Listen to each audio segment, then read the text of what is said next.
मोदी साहब यहाँ तशरीफ लेकर आते थे पाकिस्तान में, उस वक्त तो बड़ी ज़बरदस्त दोस्ती थी, आप लोगों ने उस वक्त क्यों नहीं आज़ाद करा दिया कश्मीर? देखिए, मैं कश्मीर ऐसा मसला, मैं इस पर बात नहीं करूँगा। मैं कर सकता हूँ तो फ्लोर ऑफ द हाउस पे आप ही के लीडर बात मैं कर करते देता हूँ। ये वही मोदी है जो आपके घर चल कर आया था, आप उसकी मिन्नतें कर रहे हैं 3 साल से, आपको मुलाकात की वक्त नहीं मिला। इन बातों को रहने दें। कश्मीर के इशू को मुतनाज़ा मुल्क के अंदर मत बनाएं। अगर आपके मुल्क के अंदर कश्मीर का इशू कमज़ोर होगा तो दूसरे भी नहीं सुनेंगे। इस हुकूमत को इस बात का एहसास नहीं है। इन्होंने कश्मीर को भी मुतनाज़ा कर दिया है। ये फ़र्क है। मुतनाज़ा किसी तौर पर अपोजिशन ने भी किया है ना सर इस इशू को? अपोजिशन ने नहीं किया। हुकूमत पॉलिसी का तरीका ये होता है, ख़ास तौर पे गैर मुतनाज़ा इशू पर आपने कुछ भी करना है, कोई इनिशिएटिव लेना है, हुकूमतें लेती हैं, ये स्टेट के मामलात होते हैं। जो कुछ हमने अपने ज़माने में किया वो स्टेट ऑफ पाकिस्तान ने किया है, उस पर दो राय नहीं होगी। जो ये भी करेंगे उसको अगली गवर्नमेंट ओन करेगी, आप उससे मुस्तस्ना नहीं हो सकते। तो आपने जो कुछ करना था अपोजिशन की तरफ हाथ बढ़ाते, बात करते। अगर आप खान साहब की जगह प्राइम मिनिस्टर होते हैं जी, तो इस जो खुसूसी हैसियत ख़त्म हुई मकबूजा कश्मीर की जी, उसके बाद वाले मामलात को आप किस तरह हैंडल करते हैं? पब्लिक सुनना चाहती है। मैं होता तो मैं तो जेल में होता।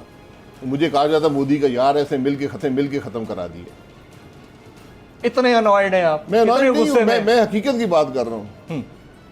मैं हकीकत की बात कर रहा हूँ। अगर अच्छा इस चीज को अगर साइड पे रख के वैसे अगर आप होते तो आप क्या करते? आपके पास इख्तियारात होते? वैसे आपके इख्तियारात थे जब आप वज़ीर आज़म थे? अल्हम्दुलिल्लाह इख्तियारात थे, लेकिन आपने एक जगह ये बात कही है, इस वज़ीर आज़म से बहुत ज़्यादा इख्तियार। आपने एक जगह एक बात कही है कि हमारे यहाँ इख्तियारात होते ही कब हैं? जब आप नैब से जी बिल्कुल कम होते, नहीं होते, कम होते हैं, कम होते हैं, लेकिन आपके पास इख्तियारात थे। हम तो यही कह रहे हैं ना कि मुल्क में जो भी हुकूमत हो, आईन और कानून के मुताबिक इख्तियारात होने चाहिए। मैं इनकी जगह होता मैं आपको बता देता हूँ, मैं ये बॉर्डर्स बंद कर देता, मैं इंडिया से तमाम ताल्लुकात तोड़ देता। बिल्कुल खत्म कर देता। ये मेरी राय है, ये मेरी राय है एक शख्स के तौर पर। और उस दौरान मोदी साहब भी नवाज शरीफ साहब से मिलने नहीं होते अगर कोई ऐसी हैपनिंग होनी होती। मोदी साहब मिलकर चले गए थे, मोदी साहब मिलकर चले गए थे, उसका खमियाजा भी भुगत लिया गया, वो बात खत्म हो गई। अब आपने पूछा है सवाल कि अगर आप वज़ीर-ए-आज़म होते तो आपकी क्या राय होती? मेरी राय ये होती, प्लीज उसको मैंने बता दिया जी। अगर कैबिनेट उसको मंजूर करती जी, तमाम स्टेक होल्डर्स मंजूर करते तो मेरी राय ये होती कि इंडिया से तमाम ताल्लुकात तोड़ दें और बॉर्डर्स को सील कर दें। कोई राब्ता नहीं है, बिल्कुल खत्म कर दें राब्ते को। ब्लैकआउट हो जाता है। जी, मकसद नहीं है ना। जब आप किसी पर एतमाद नहीं कर सकते, एक यूएन की सिक्योरिटी काउंसिल रेजोल्यूशंस हैं, वो उसको वायलेट कर रहा है, तो फिर हमारा सफारती ताल्लुक भी खत्म हो जाना चाहिए, फिर दुनिया नोटिस लेती। सऊदी अरब के हवाले से वज़ीर ख़ारजा का बयान कैसे देखते हैं आप? समझ से बाहर है, गलत बयान है, दुरुस्त है या समझ से बाहर है? देखिए, किसी भी दोस्त मुल्क के मुतालिक और ऐसा मुल्क जिससे आपके 73 साल के ताल्लुकात हों, और मेरा ख्याल है कि सबसे बेहतरीन रिलेशनशिप उस मुल्क से हमारी रही है, और आपने ऐसी बात कर दी किस मकसद के लिए? ये सफारती ताल्लुकात जो हैं वो सफारती सतह पर रहते हैं, वो पब्लिक में बयान नहीं किए जाते। इस हुकूमत को शायद ये भी पता नहीं है। इन कैमरा होती है, जिस तरह उन्होंने पीआईए के साथ किया। इन कैमरा नहीं होती। सफारती ताल्लुकात बड़े हसास होते हैं, उसकी बहुत से मामलात अशरों तक पब्लिक में नहीं आते, और आप ऐसी बातें बयान करना शुरू कर दें तो मेरी समझ से बाहर है। कम से कम वो बेहतर जानते होंगे। लेकिन वासी साहब, एक तरफ कहा जाता है कि कश्मीर के मामले के ऊपर सख्त डिसीजन लेने चाहिए। अगर वो डिप्लोमेटिकली अपने एंड से एक अलग अंदाज से सोच रहे हैं, जाहिर है उनके साथ पॉलिसी मेकर्स भी ऑन बोर्ड होंगे। ऐसे तो नहीं गई होगी बात, तो फिर बात गलत कैसे हो सकती है? सऊदी अरब ने आपके बारे में कोई गलत बात की है? नहीं, वो कहते हैं कश्मीर के मामले पर खुलकर हमारा साथ नहीं दिया, वो अगर देंगे आपने कोशिश की है। ये एक बात हो सकती है, ये काबिल बहस बात है। आप जब बात करते हैं सफारती मामलात में आपको सपोर्ट नहीं मिला तो ये आपकी फेलियर है। दूसरे मुल्क की फेलियर तो नहीं है ना, ये आपकी फेलियर है। आप अपनी फेलियर को एडमिट कर रहे हैं। राइट। कोरोना के ऊपर स्मार्ट लॉकडाउन और स्मार्ट लॉकडाउन के बाद अभी आपके और हमारे सामने हैं चीज़ें, बेहतर पॉलिसी थी वज़ीर-ए-आज़म पाकिस्तान की, या हम तुक्के से निकल गए हैं इस मामले से? हुकूमत की कोई पॉलिसी नहीं थी, ना उस पर कभी इम्प्लीमेंटेशन हुई। ये अल्लाह का करम है कि हम पर वो सख्ती नहीं आई जो अमेरिका पर आई है या ब्राज़ील पर आई है, ऐसे ममालिक पर आई है। खुशकिस्मती से सारा एशिया और अफ्रीका तकरीबन महफूज रहा है। इंडिया में बुरा हाल है? नहीं, इंडिया का पॉपुलेशन बहुत ज़्यादा है जी, ठीक है, हमारे से पॉपुलेशन ज़्यादा है, तो वो उनके असर होगा 7-8 गुना हमसे ज़्यादा होगा। तो अब भी एहतियात करने की ज़रूरत है, इसको लाइटली मत लें। इसको ये चीज़ वापस बड़ी तेज़ी से आ सकती है, दूसरे ममालिक में आई है। अभी भी पॉलिसी बना लें कि अगर ये केसेस राइज करते हैं हमारी पॉलिसी क्या होगी। ना हम पॉलिसी बना सके ना इम्प्लीमेंट कर सके, इसके लिए सूबों को, अपोजिशन को साथ लेकर एक मुतफिका पॉलिसी बनानी पड़ेगी।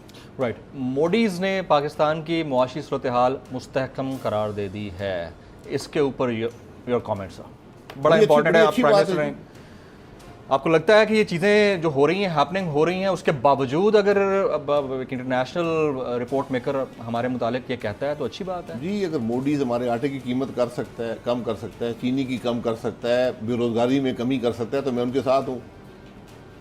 पाकिस्तान का अलमिया ये है कि यहाँ पर हर बात माफियाज पर डाल दी जाती है। प्राइम मिनिस्टर पाकिस्तान इमरान खान बार बार यही कहते हैं कि माफिया मुझे चलने नहीं दे रहा, और उनके इर्द गिर्द भी कुछ उसी किस्म के लोग बैठे हैं। उसके बारे में आप क्या कहें? नहीं, बिल्कुल ठीक कहते हैं। माफिया उनके टेबल में बैठे हुए हैं। मसला शुगर माफिया, आटे का माफिया, दो बड़े माफिया तो ये हैं। आज आटा जो है वो उस कीमत पे जहां पर हमारे ज़माने में चीनी थी, आटा उससे महंगा बिक रहा है।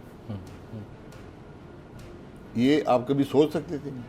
होना तो नहीं चाहिए, नहीं, होना नहीं चाहिए तो मेरा कसूर है। तो आप लोग इस पे अपोजिशन करें ना सर। जी, तो अपोजिशन कर दी है ना। हम तो बात करते हैं, हर रोज़ बात करते हैं।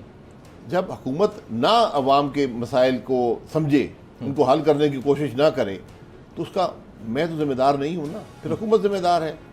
और प्राइम मिनिस्टर ये कहते हैं मुझे माफिया चलने, कभी कहता है मुझे अपोजिशन चलने नहीं देती, कभी कहता है माफिया चलने नहीं देते। तो बहाने से काम नहीं चलेगा। अगर आपको नहीं चलने देते फिर छोड़ें, घर जाएं, फिर इलेक्शन कराएं, पाकिस्तान के अवाम को मौका दें। ये बात तो आपको करनी चाहिए ना कि वो छोड़ें, और अगर नहीं चलने दिया जा रहा तो छोड़ें और घर। मैं तो कर रहा हूँ ना, मैं तो कर रहा हूँ, रोज करता हूँ। आपकी सारी जमात नहीं करती ना सर? खुल के सारी जमात करती है, सारी जमात करती है। देखिए, प्राइम मिनिस्टर खुद कह रहा है कि मैं बेबस हो गया हूँ। कभी प्राइम मिनिस्टर कहते हैं खुराक का बुरान आ रहा है, कभी कहते चीनी का बुरान आ रहा है, कभी कहते कोरोना। 2 दफा उन्होंने कोरोना का बड़े सख्त महीना गुजरेगा, हमेशा रिवर्स हुआ। तो मैं तो प्राइम मिनिस्टर कहता हूँ हर महीने बयान दे दिया करें कि खुराक का बुरान आ रहा है, इंशाल्लाह नहीं आएगा, कोरोना आ रहा है वो भी नहीं आएगा। तो ये कुछ उल्टा होता है जो कुछ वो फरमाते हैं। फिर उनसे कहते हैं कि वो हर वो चीज जो सीधी होनी हो उसके बारे में उलट कह दिया करें ताकि सीधी हो जाए। पहली तारीख को एक तकरीर कर लिया करें। हाँ। और ये बयान कर दिया करें, तो इंशाल्लाह वो काम उस महीने नहीं होगा। वैसे पेट्रोलियम माफिया तो है, पेट्रोलियम मसनूआत की कीमतों के मामले के ऊपर वो तो हमने देख लिया, जिस तरह पेट्रोल पंप्स होते हैं। ये गवर्नेंस का फेलियर है या फिर माफिया वाकई इतना स्ट्रांग है कि वो चलने नहीं देता किसी भी गवर्नमेंट को? देखिए, फेलियर हुकूमत का होता है कि आप फैसले नहीं कर पाते। माफिया हमेशा आपकी नलायकी से, आपकी इनकॉम्पिटेंस से, आपकी करप्शन से फ़ायदा उठाता है। तो जब माफिया कैबिनेट के टेबल पर बैठे होंगे, वो कंट्रोल करेंगे कैबिनेट मिनिस्टर्स को, वो डिसीजन मेकिंग को कंट्रोल करेंगे, तो फिर मुल्क नहीं चलता। फिर यही होता है जो हो रहा है। उस्मान बुज़दार साहब बतौर चीफ मिनिस्टर पंजाब, खान साहब कहते हैं मुतहर्रिक तरीन शख्सियत हैं, आपके कमेंट्स? नहीं, मुतहर्रिक तरीन है। उन पे 270 अरब के ऑडिट पहले बने हैं और मैं उसमें उस्मान बुज़दार साहब के साथ हूँ। और वो ऑडिट पहले मुकम्मल तौर पे झूठे हैं और गलत हैं। अच्छा, क्योंकि उन्होंने काम तो कोई किया नहीं है। अगर आप काम नहीं करेंगे तो 270 अरब की करप्शन कैसे होगी? मुझे उस्मान बुज़दार साहब, इमरान खान साहब, दोनों ये एक ही कवाश के लोग हैं। ये बता दें इन्होंने 2 साल में कौन सा मुस्बत काम मुल्क में किया? एक काम बता दें। अब ये आप बता दें। मैं उनसे नहीं पूछता, मैं आपसे पूछता। मैंने लास्ट शो में भी यही कहा था कि मुझे तो 2 में से एक काम, वैसे तो छोटे मोटे बहुत होंगे, एक काम तो वो शॉपिंग बैग्स पे पाबंदी वाला नजर आता है। वो तो मैं सरताज गुल साहिबा के साथ। जी आप सरताज गुल को चीफ मिनिस्टर पंजाब लगा दें, बेहतर परफॉर्मेंस। ये नया लाहौर के जो अब प्रोजेक्ट के हवाले से बात कर रहे हैं, अर्बन प्रोजेक्ट, ये कैसा इनिशिएटिव है? इतना पैसा कहाँ से आएगा? बड़ी अच्छी बात है। अगर हुकूमत ने लैंड डेवलपमेंट शुरू कर देनी है तो अच्छी बात है। ये मेरा ख्याल है मलिक रियाज साहब ये काम बेहतर कर लेते हैं, DHA बेहतर कर लेता है, बहुत से प्राइवेट डेवलपर्स हैं वो बेहतर काम कर लेते हैं, तो उनको दे दें, वो बेहतर कर देंगे। हुकूमत तो करप्शन ही होगी वहाँ पर। सर, अब हुकूमत कुछ करेगी तो उसके ऊपर भी तनकीद, नहीं करती तो उसके ऊपर भी तनकीद। मैं नहीं तनकीद कर रहा, मैं ये कह रहा हूँ कि ये काम, डेवलपमेंट के काम, कमर्शियल काम हुकूमत से बेहतर प्राइवेट सेक्टर करता है। उनको मौका दें, वो बेहतर चीज़ बना देंगे, बेहतर मैनेज कर देंगे। दो साल में आपकी नजर में उन्होंने कोई भी अच्छा काम नहीं किया? मैं सोचता रहता हूँ। अच्छा। सिर्फ शॉपिंग बैग नजर आए, इसके अलावा कुछ भी नहीं? आप बता दें, मैं उस पर यकीन कर लेता हूँ। पीआईए को सुपर हिट कर दिया पूरी दुनिया में। सारा पाकिस्तान, सारी दुनिया जानती है। सिविल एविएशन अथॉरिटी पाकिस्तान की पूरी दुनिया में सुपर हिट है। जी जी, माशाल्लाह, जितना पाकिस्तान को हमने इज्जत दी है इस